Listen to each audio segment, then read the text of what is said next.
తాకట్లో ఉన్న మీ బంగారాన్ని విడిపించి ఆ రోజు ఆన్లైన్ రేటుకి కొంటాం. Sharma gold company. గతేడాది మంచువారి కుటుంబంలో మొదలైన గొడవల కారుచిచ్చు చిలికి చిలికి గాలి దుమారంలా మారుతుంది. మనోజ్ ఆగడు, విష్ణు ఏమో తగ్గడు. మంచు వర్సెస్ మంచు ఫైట్ కంచులా మోత మోగుతోంది. మంచు ఫ్యామిలీలో మంట ఇంకా అలాగే రగులుతూనే ఉంది. సినిమా డైలాగ్స్, పవర్ఫుల్ ట్వీట్లతో మంచు వారి అబ్బాయిలు గొడవ పడ్డారు అనే సినిమా సీక్వెల్స్ ను తలపించేలా సాగుతోంది మంచు వారి ఫ్యామిలీ డ్రామా.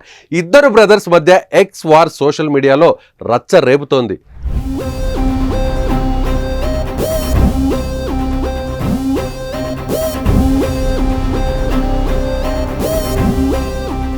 కొన్ని రోజుల క్రితం హైదరాబాద్లోని జల్పల్లి సాక్షిగా మొదలైన మంచువారి వివాదం తిరుపతిలోని రంగంపేటలో రచ్చ లేపి సోషల్ మీడియా వేదికగా యుద్ధానికి కాలుదూతోంది.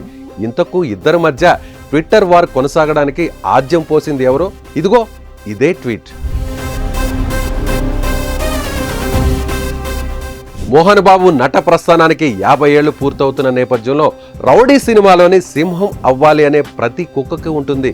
కానీ వీధిలో మొరగడానికి, అడవిలో గర్జించడానికి ఉన్న తేడా కనీసం వచ్చే జన్మలో అయినా తెలుసుకుంటామన్న ఆశ అనే డైలాగ్ను విష్ణు తన ట్విట్టర్లో పోస్ట్ చేశాడు.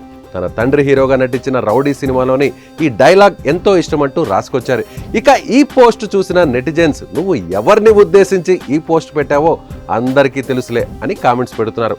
ఓ రకంగా మనోజ్ను ఉద్దేశించే విష్ణు పోస్ట్ చేశారంటూ మరికొందరు కామెంట్స్ చేశారు. అయితే మంచు విష్ణు ట్వీట్ చేసిన కాసేపటికే ట్విట్టర్లో మనోజ్ కూడా రియాక్ట్ అయిపోయాడు. కృష్ణరాజులా సింహం అవ్వాలని ప్రతి ఫ్రాడ్ కుక్కకు ఉంటుందన్న మనోజ్ ఈ విషయం ఇదే జన్మలో తెలుసుకుంటాం అంటూ పోస్ట్ చేశారు. అంతేకాదు మోహన్ బాబు చెప్పిన మరో డైలాగ్ను ట్వీట్ చేస్తూ చురకులు అంటించారు. ఇక తాజాగా మనోజ్ చేసిన మరో ట్వీట్ ఇంట్రెస్ట్ గా మారిపోయింది. ఇప్పటికే మంచు కుటుంబంలో వివాదాల ఎపిసోడ్ కొనసాగుతున్న నేపథ్యంలో తాజాగా మనోజ్ చేసిన ట్వీట్ వివాదానికి ఎండ్ కార్డ్ వేసేలా ఉంది. చర్చలకు అన్న విష్ణును ఆహ్వానిస్తూ మనోజ్ ట్వీట్ చేశాడు. రండి, ఇద్దరూ కలిసి కూర్చొని మాట్లాడదాం. నేను ఒక్కడనే వస్తాను, ఏ ప్లేస్కైనా వస్తాను. ఎవరినో అడ్డం పెట్టుకుని మాట్లాడాల్సిన అవసరం నాకు లేదు. నాన్నని, మహిళలను, సిబ్బందిని అడ్డం పెట్టుకుని మాట్లాడాల్సిన అవసరం లేదు. మన వద్ద ఉన్న సమస్యకు ఒక పరిష్కారం తీసుకొని వద్దాం. ఆరోగ్యకరమైన వాతావరణంలో చర్చలు జరుపుకుందాం అంటూ మనోజ్ ట్వీట్ చేశారు. ఇక ఈ ట్వీట్ చూసిన మంచు అభిమానులు ఆనందం వ్యక్తం చేస్తున్నారు. త్వరలోనే ఇద్దరు కలుసుకోవాలని హర్షం వ్యక్తం చేస్తున్నారు. చూడాలి మరి ఇప్పటికైనా మంచు వారి విభేదాలకు ఎండ్ కార్డ్ పడుతుందో లేదో.